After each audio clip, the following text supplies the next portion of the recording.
الحمد للہ رب العالمین والصلاة والسلام علی سید الانبیاء والمرسلین اما بعد فاعوذ باللہ من الشیطان الرجیم بسم اللہ الرحمن الرحیم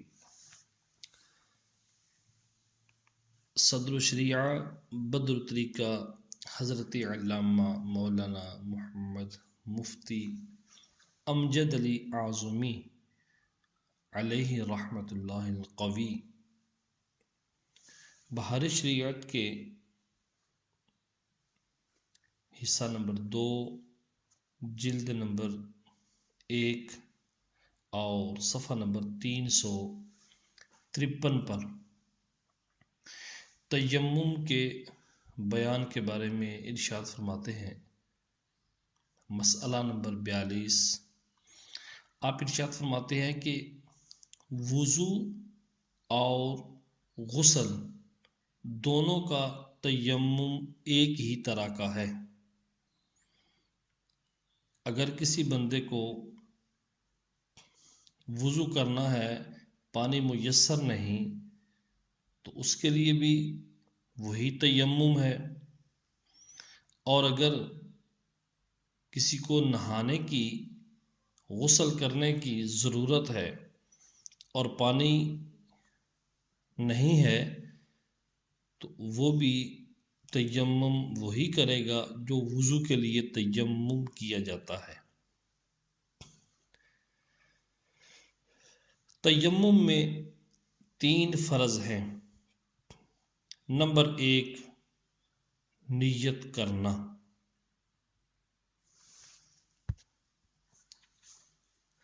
اگر کسی نے ہاتھ مٹی پر مار کر منہ اور دونوں ہاتھوں پر پھیر لیا اور نیت نہ کی تو تیمم نہ ہوگا۔ یعنی ہاتھوں کو زمین پر لوٹ کر منہ کا مسح بھی کر لیا اور اسی طرح دوبارہ ہاتھوں کو مٹی پر مار کر اپنے ہاتھوں کا مسح کر لیا، تو اس کا تیمم ادا نہیں ہوگا جب تک کہ وہ تیمم کی نیت نہیں کرے گا۔ اب نیت کیسے کرنا ہے، اس کی وضاحت آگے والے مسئلے کے اندر آ رہی ہے۔ آسان طریقہ تو یہ ہے کہ نیت کرنے کے لیے وہ یہی ارادہ دل میں کرے کہ میں پاکی حاصل کرنے کے لیے تیمم کرتا ہوں۔ جب اس طرح کی نیت کر لے گا کہ میں پاکی حاصل کرنے کے لیے تیمم کی نیت کرتا ہوں، اب اس تیمم سے وہ نماز بھی پڑھ سکے گا، قرآن کی تلاوت بھی کر سکے گا، عبادت مقصودہ یعنی نماز وغیرہ یہ کر سکے گا جی۔ اور اگر کسی نے عبادت غیر مقصودہ کے لیے وضو کیا، یعنی تیمم کیا، یعنی خالی اس نے قرآن پڑھنے کے لیے تیمم کیا تھا کہ میں قرآن کی تلاوت کر سکوں، تو اب اس تیمم سے وہ بندہ نماز عبادت مقصودہ نہیں کر سکتا۔ اس بات کا ذرا خیال رکھنا ہے۔ اسی لیے فقہا فرماتے ہیں کہ تیمم کے اندر مطلق نیت رکھی جائے کہ میں پاکی حاصل کرنے کی نیت سے تیمم کرتا ہوں۔ جب پاکی کی نیت سے تیمم کرے گا تو پھر عبادت مقصودہ ہو یا غیر مقصودہ، دونوں طرح کی عبادت وہ اس تیمم سے ادا کر سکتا ہے۔ مسئلہ نمبر 44 کافر نے اسلام لانے کے لیے تیمم کیا تو اس سے نماز جائز نہیں، کہ وہ اس وقت نیت کا اہل ہی نہیں تھا۔ نیت کرتا اس وقت تو اس کی نیت کا اعتبار ہی نہیں تھا جب وہ کافر تھا، بلکہ اگر پانی پر قدرت نہ ہو تو سرے سے تیمم کرے۔ اسلام لانے کے بعد اگر پانی پر قدرت نہیں تو نماز پڑھنے کے لیے از زیر نو تیمم کرے گا۔ نمبر 45،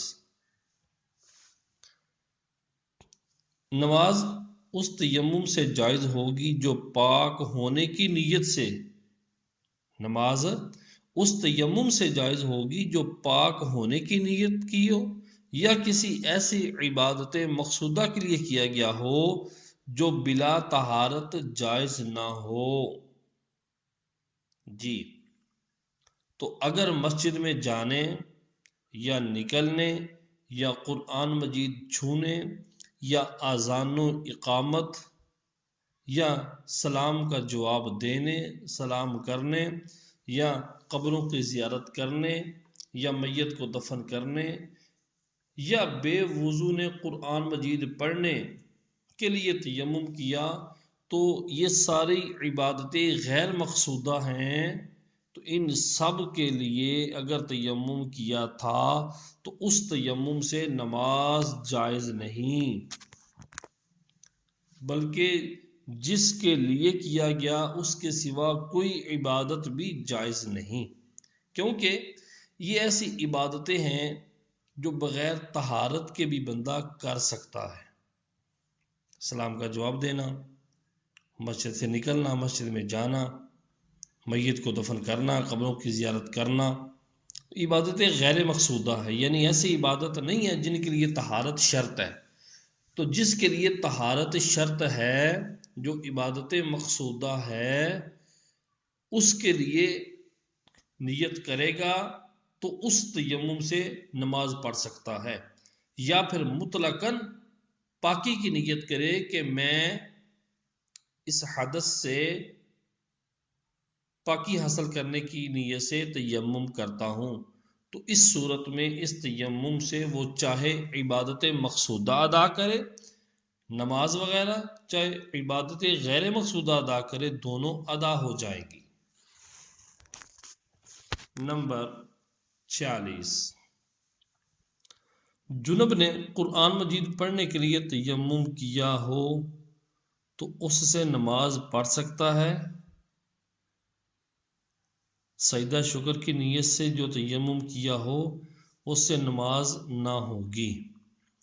جنبی نے قرآن مجید پڑھنے کے لیے تیمم کیا ہو تو اس سے نماز پڑھ سکتا ہے، کیونکہ جنبی نے جب تیمم کرنا ہے تو جنبی نے مطلقاً پاکی حاصل کے لیے تیمم کرنا ہے، کیونکہ جنبی مطلقاً ناپاک ہے، تمام اعضاء اس کے پاک ہیں، حکماً وہ ناپاک ہے، کیونکہ بغیر جنبی جو ہوتا ہے، جنبی وہ قرآن کو نہ تو چھو سکتا ہے نہ زبانی پڑھ سکتا ہے، اور بے وضو بندہ قرآن کو اگرچہ چھو نہیں سکتا لیکن زبانی پڑھ سکتا ہے، تو بے وضو تیمم کرتا ہے خالی قرآن پڑھنے کے لیے تو وہ تو نماز نہیں پڑھ سکتا، لیکن جنبی بندہ اگر تیمم کرتا ہے قرآن کو چھونے کے لیے، قرآن پڑھنے کے لیے، تو اب یہ جنبی بندہ جب تیمم کرے گا قرآن پڑھنے چھونے کے لیے تو یہ اس تیمم سے نماز بھی پڑھ سکتا ہے۔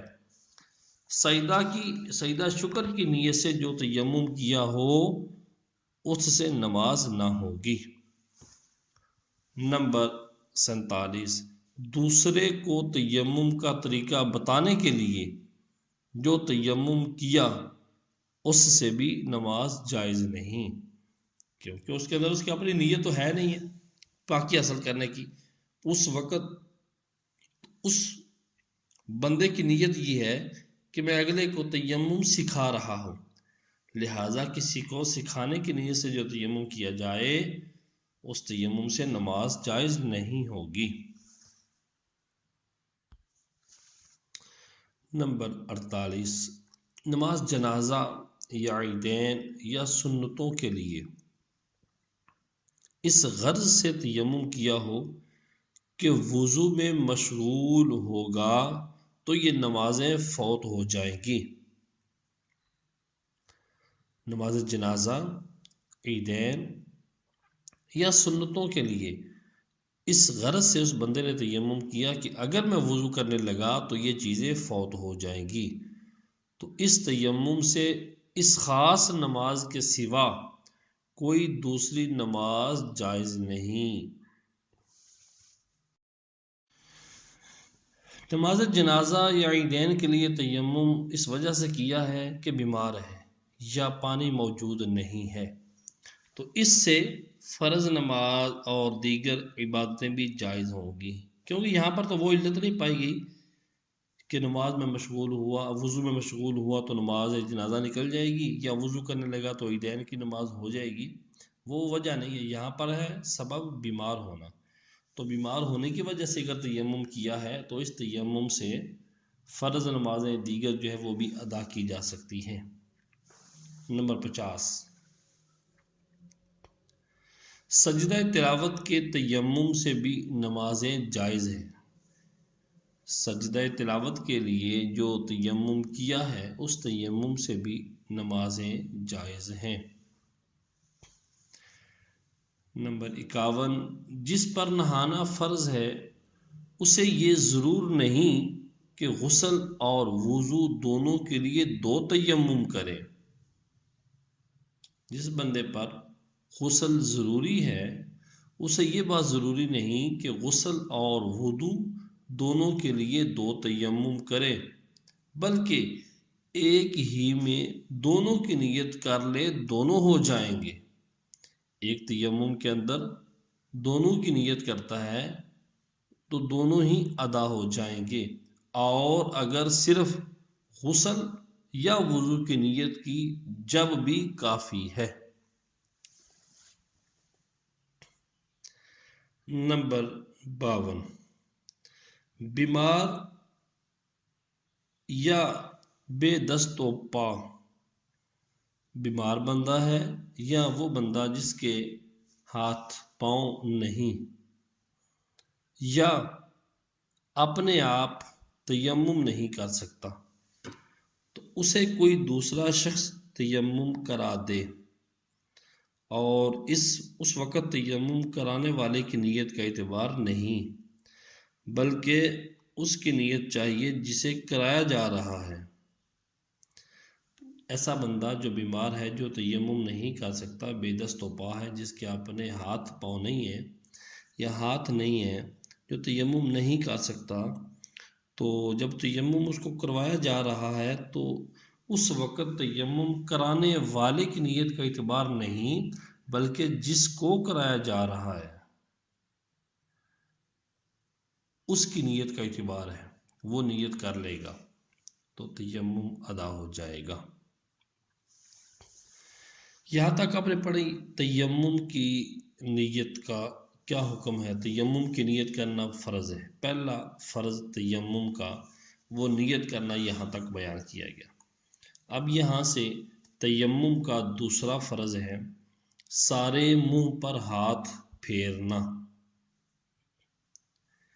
اب کس طرح پھیرنا کہ دونوں ہاتھوں کی انگلیاں اچھی طرح کھول کر نیچے زمین پر مارنا، اگر گرد زیادہ لگ جائے تو جھاڑ لینا۔ اب جھاڑنے کے بعد اس طرح کہ منہ کا کوئی حصہ باقی نہ رہ جائے، اگر بال برابر بھی کوئی جگہ رہ گئی تو تیمم نہ ہوا۔ یعنی اپنے ہاتھوں کو زمین پر جب لوٹے گا تو اس کے وقت بعد اٹھائے، دونوں ہاتھوں کو جوڑے، جھاڑ لے، اس کے بعد اپنے منہ پہ اس انداز سے مارے کہ کہیں سے کوئی جگہ ایسی نہ رہ جائے جہاں پر ہاتھ کا مسا نہ ہوا ہو، وگرنہ تیمم ادا نہیں ہوگا۔ مسئلہ نمبر 53، داڑھی اور مونچھوں اور بھوؤں کے بالوں پر ہاتھ پھر جانا ضروری ہے۔ منہ کہاں سے کہاں تک ہے، اس کو ہم نے الحمدللہ وضو کے اندر بڑی وضاحت کے ساتھ بیان کیا ہے۔ بھوؤں کے نیچے اور آنکھوں کے اوپر جو جگہ ہے، اور ناک کے حصہ زریں کا خیال رکھا جائے۔ جو ناک کے حصے سے نیچے والی جگہ ہے اس کا خیال رکھا جائے کہ اگر خیال نہ رکھیں گے تو ان پر ہاتھ نہ پھیرے گا اور تیمم ادا نہ ہوگا۔ الغرض یعنی منہ کا ہر وہ حصہ جدھر ہاتھ پھیرنا وضو کے لیے ضروری ہوتا ہے، تیمم کے لیے بھی یہ بات ضروری ہے کہ ہر اس پہلو کا دھیان رکھا جائے کہ کہیں کوئی جگہ رہ نہ جائے۔ نمبر 54، عورت ناک میں پھول پہنے ہو تو نکال لے۔ پھول وغیرہ ناک میں پہنا ہے تو نکال لے، ورنہ پھول کی جگہ باقی رہ جائے گی، اور جب باقی رہ جائے گی تو تیمم ادا نہیں ہوگا۔ اور نتھ پہنے ہو، جب بھی خیال رکھے کہ نتھ کی وجہ سے کوئی جگہ باقی تو نہیں رہی۔ ہاں، نتنوں کے اندر مسح کرنا کچھ ضروری نہیں، نتنوں کے اندر مسح کرنا کچھ ضروری نہیں۔ ناک کے جو سوراخ ہیں ان کے اندر انگلیوں کو ڈالنا کچھ ضروری نہیں۔ نمبر 56، ہونٹ کا وہ حصہ جو عادتاً منہ بند ہونے کی حالت میں دکھائی دیتا ہے۔ عام طور پہ عام حالت میں ہونٹ بند کرے تو جو حصہ دکھائی دیتا ہے اس پر بھی مسح ہو جانا ضروری ہے۔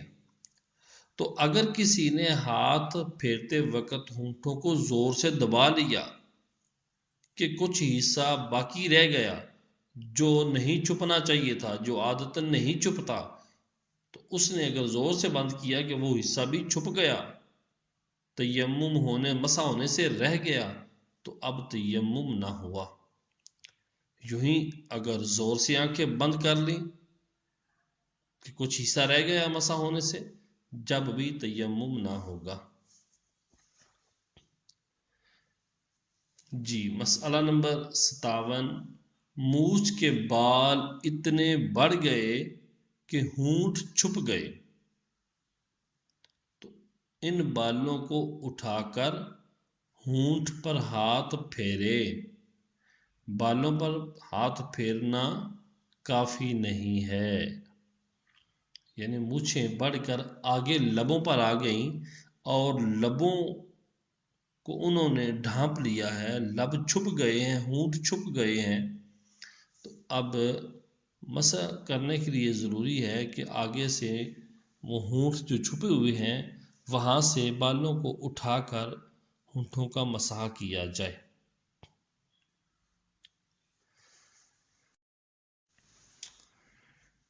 تیسرا فرض، تیمم کا تیسرا فرض ہے دونوں ہاتھوں کا کہنیوں سمیت مسح کرنا، دونوں ہاتھوں کا کہنیوں سمیت مسح کرنا۔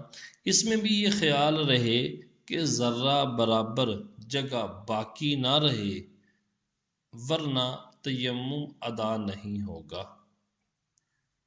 مسئلہ، انگوٹھی چھلے پہنے ہو تو انہیں اتار کر ان کے نیچے ہاتھ پھیرنا فرض ہے۔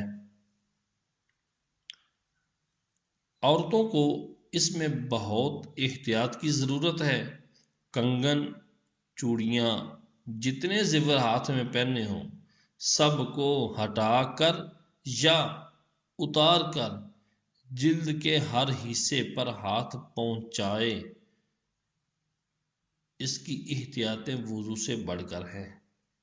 واضح بات ہے کہ اگر وضو کر رہا ہے تو اس میں تو آسان ہے کہ وضو بہہ جاتا ہے نیچے سے، کنگنوں کے نیچے سے پانی چلا جائے گا، چوڑیاں وغیرہ کے نیچے پانی آسانی سے بہہ جاتا ہے۔ لیکن آپ کو پتہ ہے کہ یہاں پر ہاتھ کے ذریعے مسح کرنا ہے، تو جب تک کنگن اتاریں گے نہیں یا کنگن اگر کھلے ہیں تو آگے پیچھے نہیں کریں گے تو جلد پر مسح نہیں ہوگا۔ تو اگر جلد پر مسح نہ ہوا، کوئی جگہ بال برابر بھی خشک رہ گئی یعنی مسح ہونے سے رہ گئی، تو تیمم ادا نہیں ہوگا۔ اس وجہ سے تیمم کے اندر وضو سے بڑھ کر احتیاطیں ہیں۔ نمبر 49، تیمم میں سر اور پاؤں کا مسح نہیں ہے۔ تیمم میں سر اور پاؤں کا مسح نہیں۔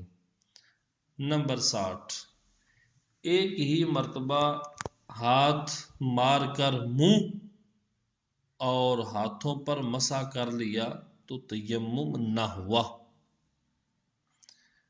2 ضربیں ضروری ہیں۔ اگر کوئی بندہ ایک ہی ضرب سے مسح منہ کا بھی کر لیتا ہے، دونوں ہاتھوں کو بھی کر لیتا ہے، تو اس کا تیمم ادا نہیں ہوگا۔ ہاں، اگر ایک ہاتھ سے سارے منہ کا مسح کیا، ایک ہاتھ سے سارے منہ کا مسح کیا اور دوسرے سے ایک ہاتھ کا، اور ایک ہاتھ جو بچ رہا اس کے لیے پھر ہاتھ مارا اور اس پر مسح کر لیا تو ہو گیا، مگر خلاف سنت ہے۔ یعنی اس بندے نے ہاتھ دونوں زمین پہ مارے ہیں، لیکن کیا کیا، ایک ہاتھ جو تھا اس نے اپنے منہ کا مسح کیا، اور جو دوسرا ہاتھ بچا تھا اس ہاتھ سے ایک ہاتھ کا مسح کر لیا۔ تو اب ایک ہاتھ رہ گیا ہے، اس کے لیے دوبارہ اس نے مسح کر لیا، تو تیمم ادا تو ہو گیا، لیکن یہ تیمم خلاف سنت ہے۔ نمبر 61، جس کے دونوں ہاتھ یا ایک پونچے سے کٹا ہو۔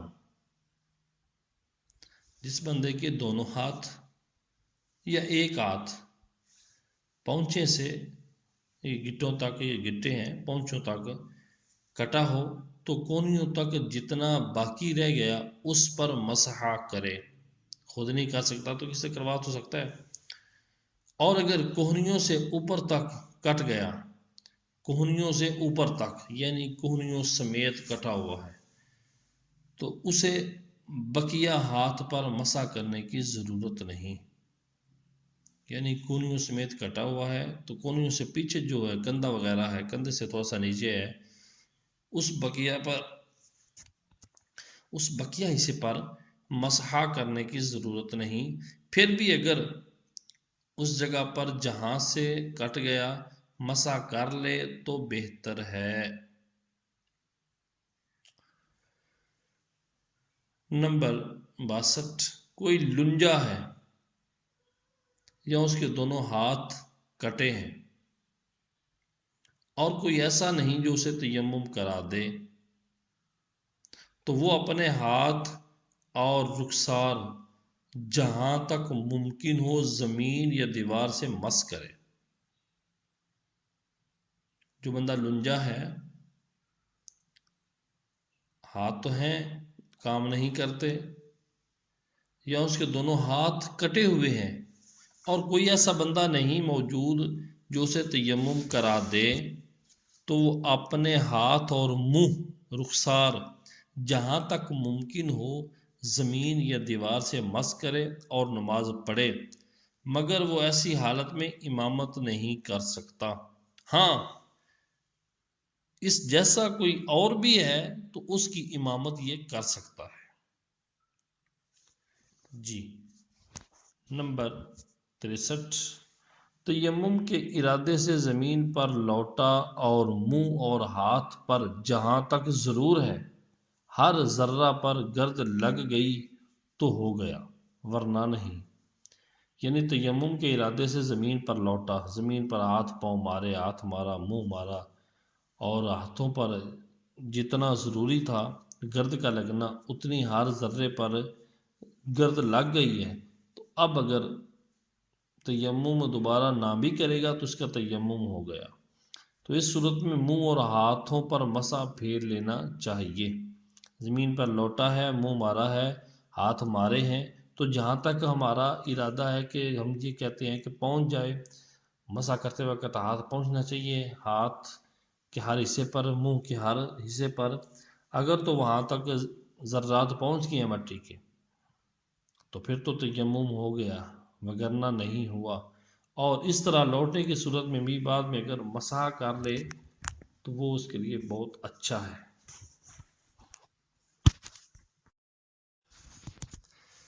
تیمم کی سنتیں۔ نمبر 1، تیمم کرنے سے پہلے بسم اللہ کہنا، بسم اللہ الرحمن الرحیم۔ نمبر 2، ہاتھوں کو زمین پر مارنا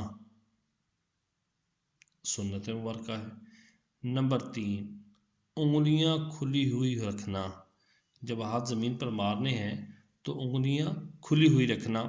نمبر 4، ہاتھوں کو جھاڑ دینا، یعنی ایک ہاتھ کے انگوٹھے کی جڑ کو دوسرے ہاتھ کے انگوٹھے کی جڑ پر مارنا، نہ اس طرح کہ تالی کی آواز نکلے، یہ سنت مبارکہ ہے۔ یعنی جب ہاتھوں پر اگر زیادہ گرد لگ جائے تو ہاتھوں کو جھاڑ لینا، یہ سنت مبارکہ ہے۔ اور جھاڑنے کا طریقہ کیا ہے؟ ایک ہاتھ کے جو انگوٹھے کی جڑ ہے دوسرے ہاتھ کے انگوٹھے کی جڑ پر ماریں، اس طرح ماریں، اس انداز سے ماریں کہ تالی کی آواز پیدا نہ ہو۔ نمبر 5، زمین پر ہاتھ مار کر لوٹ دینا۔ لوٹ دینا مراد ہے پہلے آگے لے کر جانا، ہاتھوں کو زمین پر رکھ کر پھر پیچھے لے کر آنا، لوٹ دینا۔ نمبر 6، پہلے منہ پھر ہاتھ کا مسح کرنا۔